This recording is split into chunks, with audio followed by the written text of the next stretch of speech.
చాలా మంది అనేకమైనటువంటి సమస్యల్లో కృంగిపోతా ఉన్నారు. నీ జీవితంలో నువ్వు మనోవేదనలో ఉన్నావు. ఎవరికి చెప్పుకోలేని సమస్యలో నువ్వు బాధపడిపోతా ఉన్నావు. ఎవరితో చెప్పుకుంటే ఎవరు హేళన చేస్తారో, అవమానం చేస్తారేమో అని నీ జీవితంలో నీకు నీవే కృంగిపోతా ఉన్నావు. నీ జీవితంలో నీకు నీవే వేదన చెందుతా ఉన్నావు.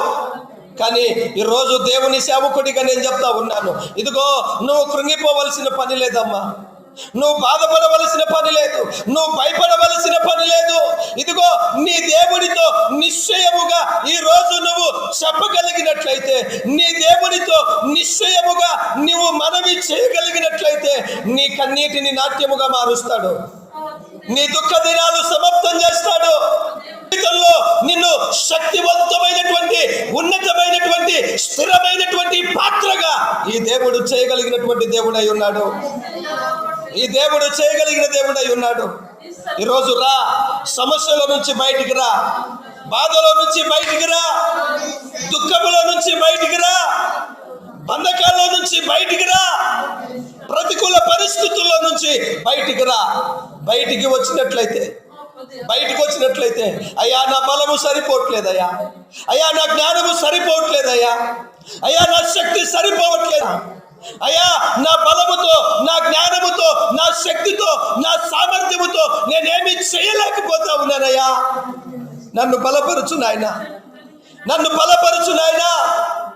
అయ్యా నీ అభిషేకం కావాలయ్యా నాకు, నీ కృప కావాలయ్యా నాకు, నీ సన్నిధి కావాలయ్యా నాకు, నీ ప్రసన్నత కావాలయ్యా నాకు.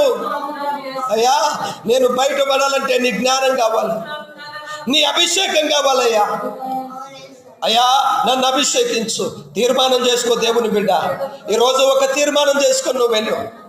నీ స్థితిని మారుస్తాడు, నీ గతిని మారుస్తాడు, నీ పరిస్థితిని మారుస్తాడు. ఇదిగో మనుషులతో చెప్పుకోలేని వేదన, సమస్య ఏదైనా సరే ఈరోజు నీ దేవుడితో చెప్పగలిగినట్లయితే ఆ సమస్యల నుంచి నిన్ను విడిపించి బయటికి తీసుకొని వచ్చి, ఇదిగో నీ జీవితంలో విలువైనటువంటి కార్యాన్ని చేసి, నీ జీవితంలో అద్భుతమైనటువంటి కార్యాన్ని చేసి నీ బ్రతుకును ఉన్నతంగా చేస్తాడు దేవుడు.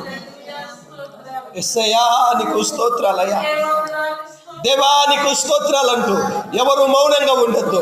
ఈరోజు ఒక తీర్మానం చేసుకో. ఈరోజు దేవుడి సన్నిధిలో ఒక నిశ్చయతలోనికి నువ్వు రా, ఒక తీర్మానంలోనికి రా, ఒక దృఢమైనటువంటి సంకల్పంలోనికి నువ్వు రా. నువ్వు వచ్చినట్లయితే దేవుడు నీ జీవితాన్ని ఆశీర్వదిస్తాడు. దేవుడు